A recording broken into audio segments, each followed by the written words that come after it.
So here it is, guys. The Galaxy Note 10 series has launched. The Galaxy Note 10 and Note 10 Plus are here. And here are the top 10 features of those phones that aren't immediately noticeable just by looking at the specs sheet. There's a load of new features, not just specs upgrades, but also lots of really cool feature upgrades that you can get on these phones. So the Note 10 comes with a brand new Exynos chipset. This is a little upgrade over the previous versions used in the Galaxy S10 series. Although depending on what market you're in, you're still getting the Snapdragon 855, not the 855 Plus. This is all fine by me. I think the 855 Plus is a specialized chipset for Chinese manufacturers to basically pump out some gaming phones and have something else to put on their marketing spec sheets. So the Note 10 Plus gets a bigger battery, a higher resolution screen and 5G capabilities, as well as more RAM and the ability to put in an external SD card, taking the phone up to 1 terabyte of storage. And it also gets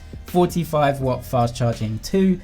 Although that doesn't come in the box, you're going to have to buy that charger separately. Although I know if you do pre-order the phone, you might get that free of charge. The Note 10 comes in just under $1,000 with the Note 10 Plus a little bit more expensive.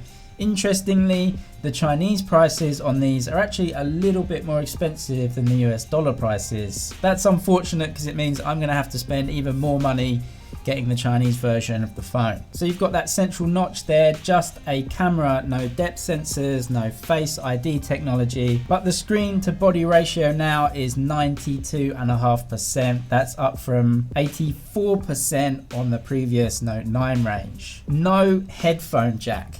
They've done away with it. They spent years mocking Apple for taking it away, but they've finally done it. The fact is, the headphone jack is just of the past and the future is wireless. That's the way it is. It was always going to be this way, and the final nail has been nailed into the coffin for the headphone jack in flagship smartphones. Samsung say they've improved the screen technology to emit 40% less blue light, and this is going to help your eyes during low light situations and when you're looking at the phone at night time before bed. They've also improved their S Pen. You can now use air gestures. You can control the phone just by waving around their S Pen.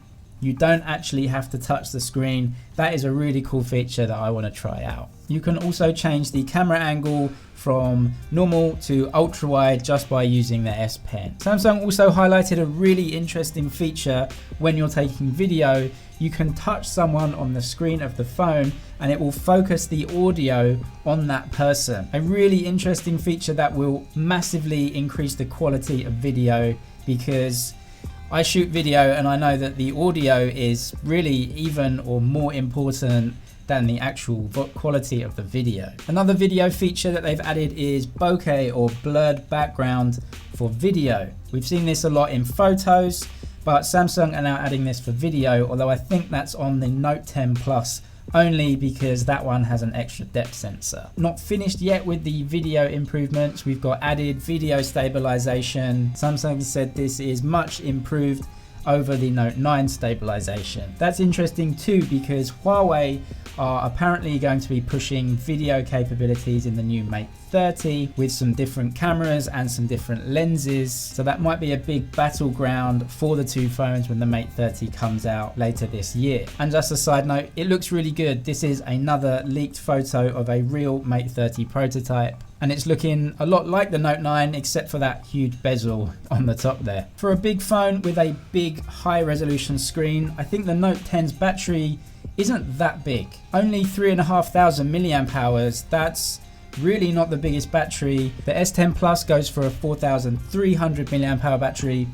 That's more like it, but Samsung say that there are improved battery intelligence modes that will save battery life throughout the day, and I'm sure that will save battery life throughout the day, and they're saying you can get at least a day's usage out of both of these phones, no problem, but that will have to be tested in a battery test when they go on sale. And lastly, some good news for most people is that the Bixby button is gone. Where the Bixby button was is now the power button, and the power button from the right hand side has disappeared. So You don't have a dedicated Bixby button anymore, and I think Samsung listened to all the complaints on that one. UFS 3.0 storage is also in both of these devices as we expected. So how does this compare to the upcoming Mate 30 from Huawei? It looks like the design on both of these is going to be more similar than ever, but the Mate 30 having a bigger notch up there, but housing some 3D Face ID components and probably a loudspeaker too. Other than that, the Mate 30 is going to have much better zoom capabilities from their zoom camera, at least 5 times optical zoom.